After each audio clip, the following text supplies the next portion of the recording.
Good morning everyone. आज हम दोबारा फिर हमारा चैप्टर लेके आए हैं the French revolution, lecture number 3 of class 9th। पिछली वीडियो के अंदर हमने पढ़ा था कि जो 18वीं शताब्दी थी उसके उत्तरार्ध में फ्रांस के अंदर समाज वर्ग कैसा था। उसके अंदर हमने पढ़ा था कि जो समाज था वो कितने वर्गों में बटा हुआ था। हमारा प्राचीन राजतंत्र पढ़ा हमने, उसके बाद सामंत प्रथा पढ़ी हमने, लुई 16 के बारे में पढ़ा हमने, और टाइद जो एक प्रकार का कर था और टाइल उनके बारे में पढ़ा, और जो फ्रांस की मुद्रा थी लिव्रे उसके बारे में पढ़ा। अब आगे हम चलते हैं हमारे टॉपिक लेके। और जब हमने पिछली वीडियो के अंदर बात की थी कि जो राजा लुईस है वो 1774 के अंदर गद्दी पर बैठा और उसकी जो शादी हुई थी वो ऑस्ट्रिया की राजकुमारी के साथ हुई थी। और हमने यहाँ पे क्वेश्चन भी पुट किया था कि जब लुई 16 गद्दी पर बैठा था तो उसको खजाना खाली मिला था।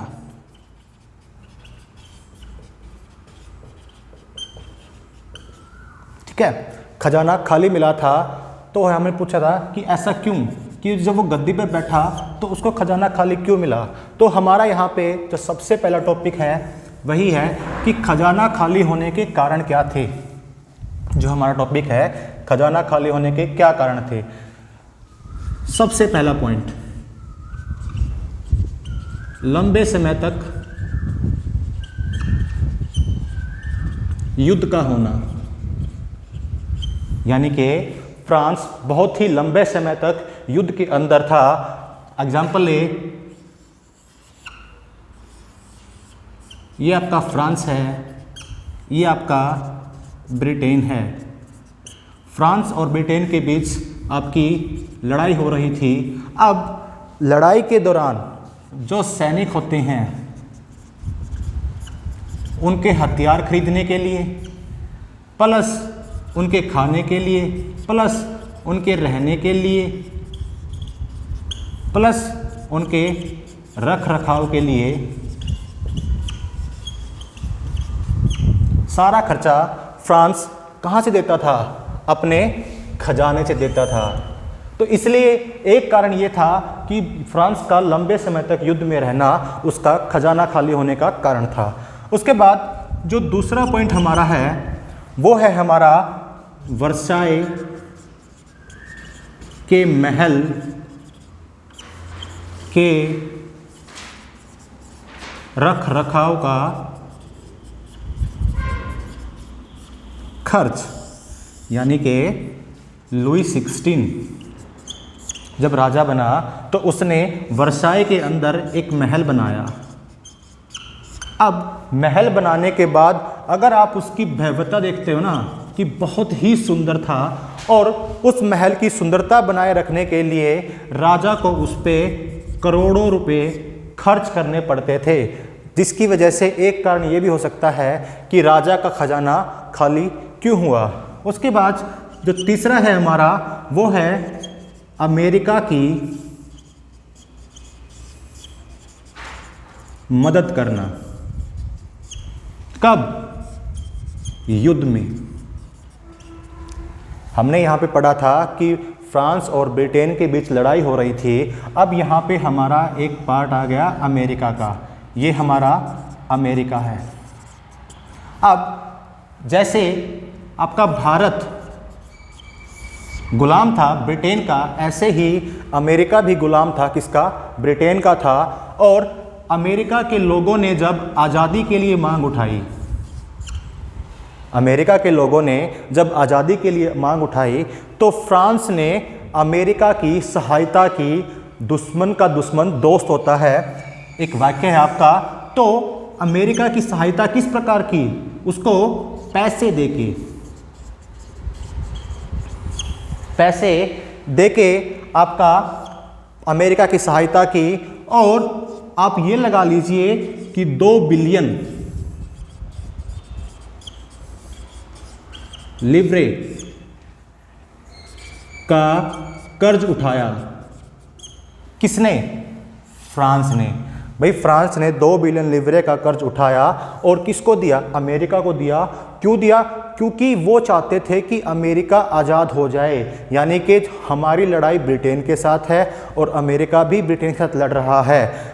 तो यहाँ पे एक कारण ये भी था कि इतना सारा कर्ज हो गया कि उन्होंने क्या किया, जो 4th पॉइंट है हमारा, जब उन्होंने कर्ज लिया, अब कर्ज किसी साहूकार से लिया होगा या किसी यूरोप के अन्य देशों के साथ लिया होगा।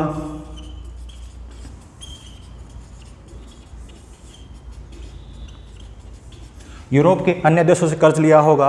अब कर्ज लिया है, पैसे ले लिए, अब पैसे तो ऐसे कोई नहीं देता, उसके ऊपर क्या लगता था? ब्याज। उसके ऊपर क्या लगता था? ब्याज लगता था, और ब्याज इतना था 10%, यानी कि जो आपके 2 बिलियन लिवरे क्या था आपका? फ्रांस की मुद्रा थी, उसके ऊपर, यानी कि जब उसने पैसे उधार लिए अमेरिका को देने के लिए तो उस पर 10% ब्याज लगता था। ये भी कारण एक था जिसकी वजह से क्या हो गया? आपका खजाना खाली हो गया। उसके बाद है 5वां, जो आपका कर था, हमने पढ़ा था टाइल हो गया, ठीक है, वो हमारे एक प्रकार के टैक्स थे। अब कर था वो कौन देता था? Only third estate. अब क्या है? खजाना खाली हो रहा है। अब खजाना खाली हो रहा है तो उसको भरना भी हमें पड़ेगा। अब उसको भरने के लिए क्या चाहिए गवर्नमेंट को? भाई गवर्नमेंट क्या करे कि जिसके पास पैसे हैं वो उनसे कर ले, भाई जिनके पास पैसे हैं वो कर ले उनसे। लेकिन यहाँ पे क्या था? उल्टा था। अब यहाँ पे जिसके पास पैसे थे वो तो कर दे नहीं रहा था, जो गवर्नमेंट थी वो आपकी किससे कर ले रही थी? थर्ड एस्टेट के लोगों से, ठीक है। हमने पढ़ा था ना समाज वर्ग के अंदर फर्स्ट एस्टेट, सेकंड एस्टेट और थर्ड एस्टेट। ये आपके कुलीन पादरी थे, और थर्ड आपका जो मजदूर वगैरह साहूकार है, निर्माण करता है, सौदागर है, वो इसके अंदर आते थे। अब इनके पास तो पैसा था, लेकिन क्या था कि फ्रांस का कानून क्या बोलता था कि इनको विशेष अधिकार प्राप्त है, यानी कि फर्स्ट और सेकंड एस्टेट को कर नहीं देना पड़ता था। तो बचा कौन? Third estate. तो थर्ड एस्टेट ही अकेला ऐसा था जिसकी वजह से क्या है, सिर्फ उसको ही कर देना पड़ता था। अब इतनी सारी यहाँ पे आ गई, तो राजा ने क्या किया? तो राजा ने सोचा कि भाई अब खजाना हमारा खाली हो रहा है और उसको भरना भी है हमें, तो उसने क्या किया? टैक्स क्या कर दिया? इंक्रीज, यानी कि बढ़ा दिया। और किसके ऊपर बढ़ा दिया?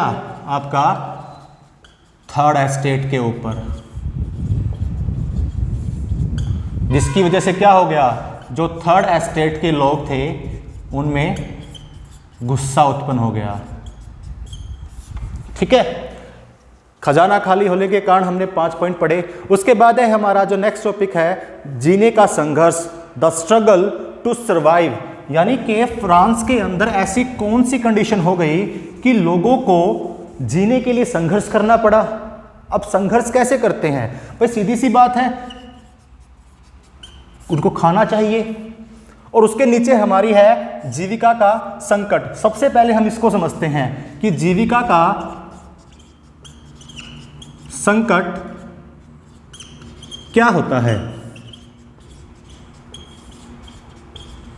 ठीक है। एक ऐसी सिचुएशन, यानी कि एक ऐसी कंडीशन है जिसको हम बोलते हैं सब्सिस्टेंस क्राइसिस, यानी कि एक ऐसी कंडीशन जिसके अंदर जो लोग हैं और जो उनकी बेसिक नीड है, बेसिक नीड क्या होती है? खाना, पानी, ठीक है, वो ही सारी की सारी क्या हो? खतरे में हो, उसको हम जीविका का संकट बोलते हैं। यानी कि जीविका का संकट एक ऐसी कंडीशन होती है जिसमें जो लोगों की बेसिक नीड होती है, किस लिए? जीने के लिए,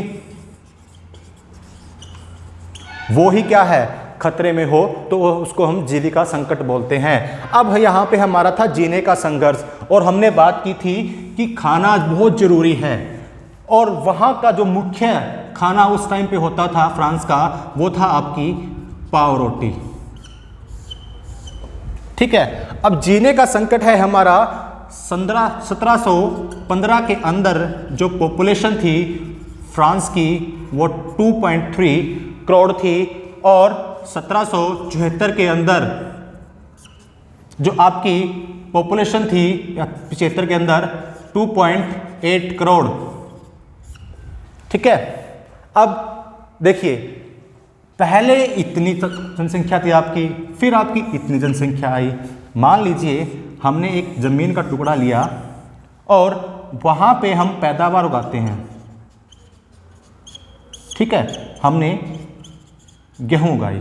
ठीक है, अब इस ज़मीन के टुकड़े से, ये था हमारा ज़मीन का टुकड़ा, इस ज़मीन के टुकड़े से मान लीजिए आपका 10 परिवारों का घर चलता है।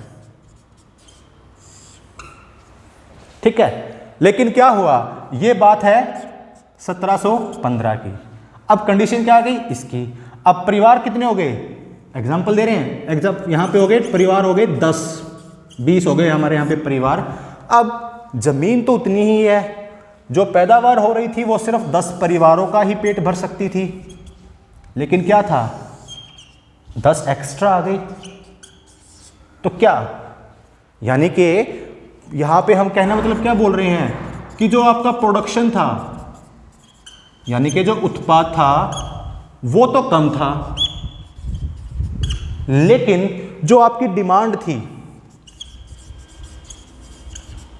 वो क्या थी, ज्यादा। ठीक है, अब देखिए यहां पे 2.3 करोड़ थे, काम चल रहा था खाने का, लेकिन क्या हुआ कि जैसे ही पॉपुलेशन बढ़ी तो डिमांड तो बढ़ेगी ना। अब वो 10 परिवार एक्स्ट्रा आए हैं, वो भूखे तो नहीं रहेंगे। तो क्या है, डिमांड ज़्यादा हो गई, प्रोडक्शन कम हो गई। किस चीज़ की, फूड ग्रेन्स की, यानी कि आपके खाने की चीज़ों की। अब यहाँ पे क्या आता है कि जिसके पास पैसा था, अब जिसके पास पैसा था, अब वो क्या था, वो चीज़ खरीद सकता था। यानी कि मान लीजिए आपकी पाव रोटी है। ठीक है, अब पाव रोटी आपके पास 2 बची हुई है और उसको लेने वाले 10 व्यक्ति हैं। ठीक है, अब पाव रोटी वाला क्या करता है कि भाई 2 पाव रोटी है मेरी, ये 100 रुपए की है। अगर नॉर्मली बात करें तो ये बिकती थी 20 रुपए की, एग्जाम्पल के तौर पे, लेकिन क्या कर दिया, 100 रुपये कर दिया। अब 10 व्यक्ति में से 2 व्यक्ति ऐसे हैं जिनके पास 100 रुपये हैं और वो खरीद सकते हैं, तो जो वो 2 व्यक्ति हैं वो इसको खरीद लेंगे। यानी कि जो 2 व्यक्ति हैं वो डबल रोटी खरीद लेंगे, लेकिन जो 8 व्यक्ति बचे वो क्या, भूखे मरेंगे। ठीक है, और ऊपर से क्या है कि जो गवर्नमेंट थी आपकी, उसने जो मजदूर थे, जो काम करते थे, उनके जो वेतन था वो क्या कर दिया, फिक्स। यानी कि आपका फिक्स कर दिया कि भाई इतना ही वेतन आपको मिलेगा, चाहे आप कितना भी काम करो। ठीक है, आपको इतना ही वेतन मिलेगा, जिस कारण क्या हो गया, लोगों को जीने का संघर्ष करना पड़ा। ठीक है, अगेन देखिए कि हमने बात की थी जीने का संघर्ष, कि लोगों के अंदर मतलब कि ऐसी क्या कंडीशन हो गई थी कि लोगों ने जीने के लिए बहुत ही संघर्ष किया। हमने बात की कि पाव रोटी उस टाइम पे मुख्य फसल होती थी वहाँ पे खाने के लिए। उसके बाद हमने वहाँ की पॉपुलेशन के बारे में पढ़ा। उसके बाद हमने पढ़ा कि प्रोडक्शन तो आपका क्या था, कम था, लेकिन डिमांड क्या थी, ज़्यादा थी। जिसके पास पैसे थे उसने उसको खरीद लिया, बाकी क्या भूखे मर गए। ऊपर से गवर्नमेंट ने क्या कर दिया, आपका वेतन कर दिया, और वेतन जो था मजदूरों का वो फिक्स कर दिया। और उसके बाद जो रही सही कसर थी वो किसने पूरी की, लोगों को भूखा मरने के लिए जो रही सही कसर किसने पूरी की, आपके मौसम ने। मीन्स सूखा प्लस आपके ओले, यानी कि बर्फ के ओले। ठीक है, सूखा और ओले ने भी क्या कर दिया, जो फसल थी आपकी उसको खराब कर दिया। ठीक है, एग्जाम्पल लेते हैं। मान लीजिए आपकी ज़मीन थी, यहाँ से आपकी 100 क्विंटल उपज पैदा होती है। ठीक है, और वो डिमांड, फिर भी डिमांड बढ़ी हुई है, ठीक है, प्रोडक्शन तो कम है, डिमांड बढ़ी हुई है, लेकिन क्या था, सूखा पड़ गया। सूखा मतलब क्या है कि बारिश नहीं हुई, ठीक है। उसके बाद अगर बारिश हुई भी तो क्या हुआ, ओले पड़ गए। तो क्या हुआ, जो 100 क्विंटल आपकी गेहूं या जो भी आपकी फसल निकलनी थी यहाँ से, वो कितनी रह गई, 60 रह गई या 50 रह गई। तो डिमांड तो कितनी थी, 100 क्विंटल से भी ज़्यादा थी, लेकिन यहाँ पे क्या है, 100 क्विंटल ज़्यादा से ज़्यादा थी, लेकिन 100 क्विंटल से भी कम हो गई। तो अब क्या हुआ, लोग भूखे मरने लगे, ठीक है। उसके बाद हमारा जो नेक्स्ट है, उभरते मध्य वर्ग ने विशेष अधिकारों के अंत की कल्पना की, यानी कि आपका उभरते मध्य वर्ग। अब हम यहाँ पे हमने पढ़ा था कि भाई हमारे 3 स्टेट थे, कुलीन, पादरी और आपका थर्ड एस्टेट। लेकिन अब यहाँ पे हम एक बात करेंगे, एक नया वर्ग आ गया जिसका नाम था मध्य वर्ग। अब इस मध्य वर्ग का जन्म कैसे हुआ, ठीक है। सबसे पहली चीज, आपका जो मध्य वर्ग था वो थर्ड एस्टेट के लोगों का बना, यानी कि थर्ड एस्टेट के कुछ व्यक्ति, ठीक है, वो क्या हो गए, समृद्ध हो गए, यानी कि उनके पास पैसे आ गए, ठीक है। अब सबसे पहला क्वेश्चन क्या है कि भाई वो लोग कौन थे, थर्ड एस्टेट के अंदर वो लोग कौन थे जो मध्य वर्ग के अंदर आए। इसके अंदर हम सौदागर, निर्माताओं और वकील, ये सारे व्यक्ति कौन थे, थर्ड एस्टेट के अंदर थे, जिन्होंने क्या है, वो मध्य वर्ग के अंदर आ गए। अब क्वेश्चन उठता है भाई कैसे, ठीक है भाई, कौन थे, सौदागर ये थे, लेकिन कैसे। सबसे पहली चीज क्या थी, व्यापार, ठीक है, समुद्री व्यापार। यानी कि फ्रांस के लोग क्या करते थे, जो चीज़ें बनाते थे उनको समुद्र के सहारे दूसरे देशों के अंदर बेच देते थे और वहाँ से पैसा कमाते थे। या फिर हम यहाँ पे बोले सूती वस्त्र या जो आपका सिल्क होता है सिल्क क्लॉथ्स होते हैं, उनको दूसरे कंट्रीज़ के अंदर बेच देते थे। सबसे पहली चीज़ क्या थी कि जो अदर कंट्रीज थी, दूसरे देश थे, उनके अंदर बेच दिया। लेकिन फ्रांस के अंदर ही जिन लोगों के पास पैसा बहुत ज़्यादा था, ठीक है, एक तो व्यापार करे दूसरे देशों के साथ, अब अपने ही देश में जिन लोगों के पास ज़्यादा पैसा था वो उनको भी क्या करते थे, अपनी चीज़ें बेचते थे, ठीक है। अब बेचते थे तो क्या हो गया, उनके पास पैसे आ गए। इतना समझ में आ गया होगा। कुलीन वर्ग था, पादरी वर्ग था, थर्ड एस्टेट था, बीच में मध्य वर्ग का जन्म हुआ। अब मध्य वर्ग कौन, किन लोगों से बना था, वो थर्ड एस्टेट के ही लोग थे। उसके बाद कि वो लोग कौन थे, सौदागर थे, निर्माता थे और वकील थे।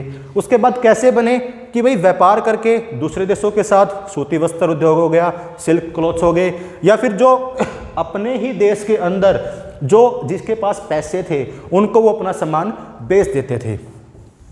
उसके बाद जब इनके पास क्या आया, पैसे आए, जब इनके पास पैसे आए तो पैसे आते ही सबसे पहले इन्होंने क्या किया, एजुकेशन ली।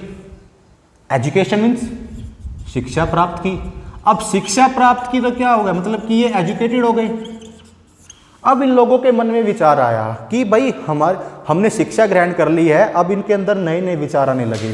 कहने मतलब क्या है कि भाई वही 2 टांगे, वही 2 हाथ, वही स्किन हमारी है, और वही 2 टांगे, वही 2 हाथ और वही स्किन किसकी है, फर्स्ट एस्टेट की भी है और सेकंड एस्टेट की भी है, ठीक है।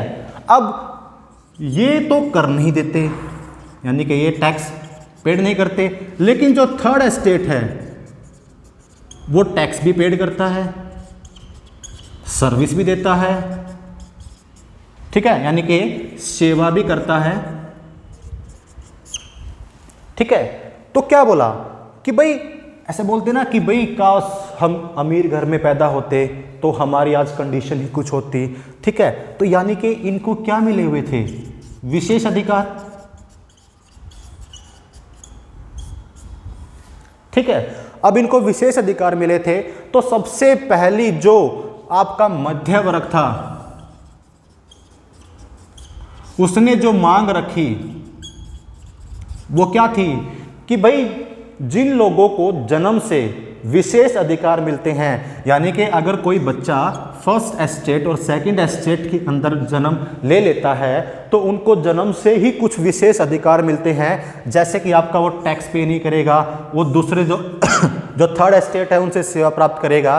तो उन्होंने पहली मांग ये रखी कि भाई जो हमारा थर्ड एस्टेट है उनके लोगों ने मांग ये रखी कि जो जन्म से विशेष अधिकार मिलते हैं सबसे पहले उनको खत्म करो।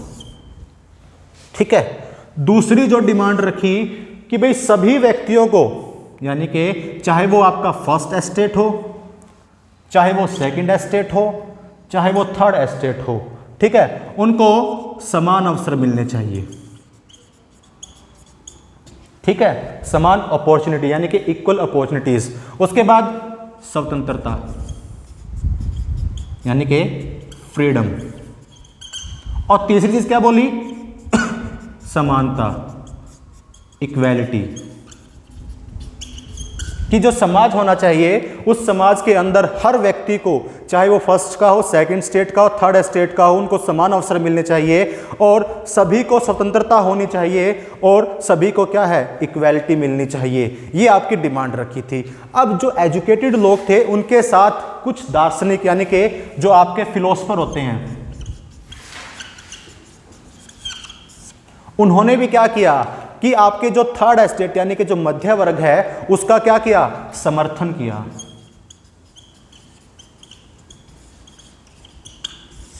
ठीक है, जो नेक्स्ट है हमारा वो हमारा है दार्शनिकों का योगदान। इसके अंदर हम तीन व्यक्तियों के नाम पढ़ेंगे। पहला है जॉन लॉक, दूसरा मॉन्टेस्क्यू और तीसरा है रूसो। अब क्या था कि जॉन लॉक ने अपनी एक बुक लिखी, द ट्रीटीज ऑफ लॉज।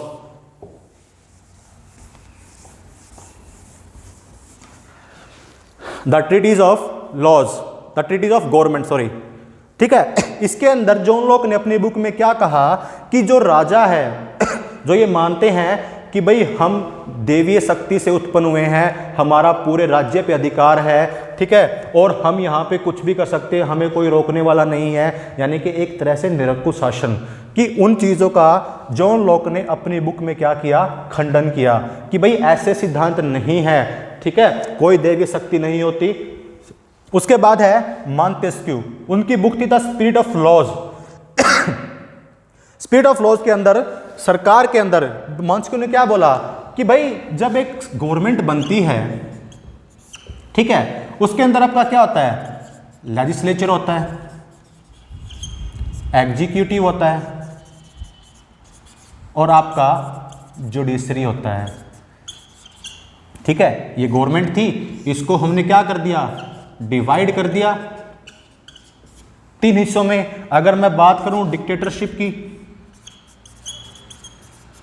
यानी कि तानाशाह की, तो उसके अंदर आगे हम पढ़ेंगे।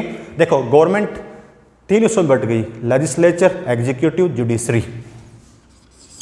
वही यहां पे विधायिका, कार्यपालिका और न्यायपालिका। लेजिस्लेचर को बोलते हैं विधायिका, एग्जीक्यूटिव को बोलते हैं कार्यपालिका और जुडिशरी को बोलते हैं न्यायपालिका। अब इनका काम क्या होता है? जो आपकी विधायिका है, जो आपकी विधायिका है वो क्या बनाती है? कानून। ठीक है, सभी व्यक्ति की जगह बैठ के कानून बनाएंगे।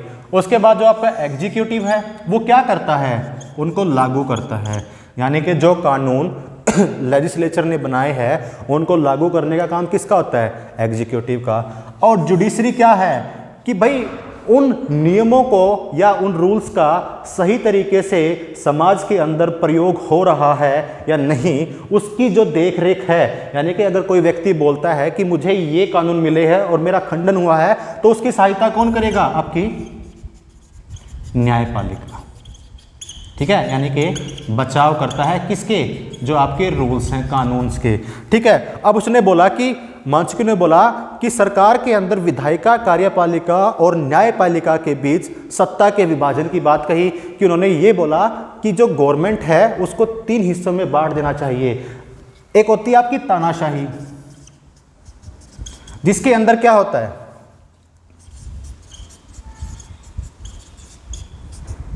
इसके अंदर क्या होता है, ओनली 1 पर्सन, एक ही व्यक्ति क्या करता है, कानून बनाता है, वही लागू करता है और वही उसके क्या करता है, बचाव। यानी कि एक ऐसी सरकार जिसके अंदर तीनों के तीनों कार्य सिर्फ एक ही व्यक्ति कर रहा है, ऐसी सरकार के अंदर क्या बोलते हैं, तानाशाही, यानी कि वो अपनी मनमर्जी कर सकता है। उसके बाद है आपका रूसो, द सोशल कॉन्ट्रैक्ट। यहां पे बोला है कि द सोशल कॉन्ट्रैक्ट यानी कि सामाजिक समझौता, the government should be based on democratic type. अब देखिए डेमोक्रेटिक क्या होता है, लोकतंत्र। रूसो ने बोला कि भाई जो गवर्नमेंट होनी चाहिए किसी भी देश के अंदर वो लोकतंत्र पे बेस्ड होनी चाहिए। यानी कि लोकतंत्र के अंदर क्या है कि जो राजा है, जो आप मतलब कि सत्ता के अंदर है, वो लोगों के लिए है और लोगों के द्वारा ही है। यानी कि मान लीजिए कि अगर कोई हम प्रतिनिधि चुनते हैं,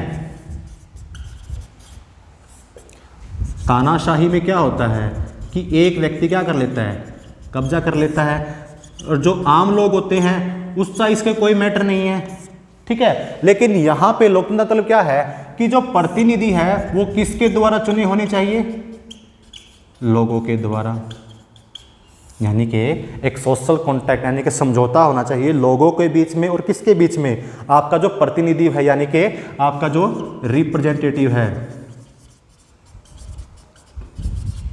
इसके बीच में। तो यहाँ पे इन दार्शनिकों सबसे पहले क्या था कि जो उभरते आपके मध्य वर्ग के लोग थे उन्होंने अपने विचार रखे, साथ में दार्शनिक आए उन्होंने अपने विचार रखे।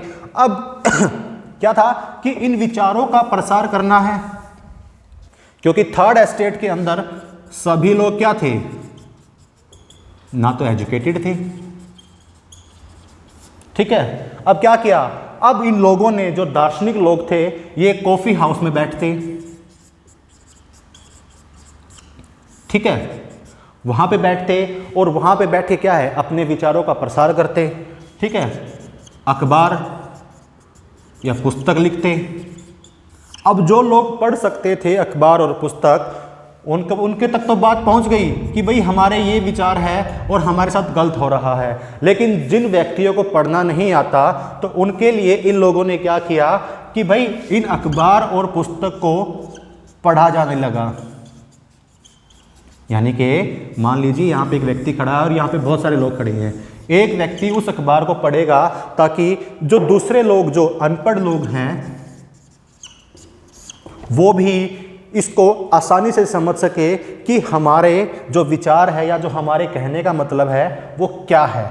आज के लिए हमारा इतना ही है, और जो नेक्स्ट वीडियो होगी आपकी वो होगी आपकी फ्रांस की क्रांति यानी कि शुरुआत।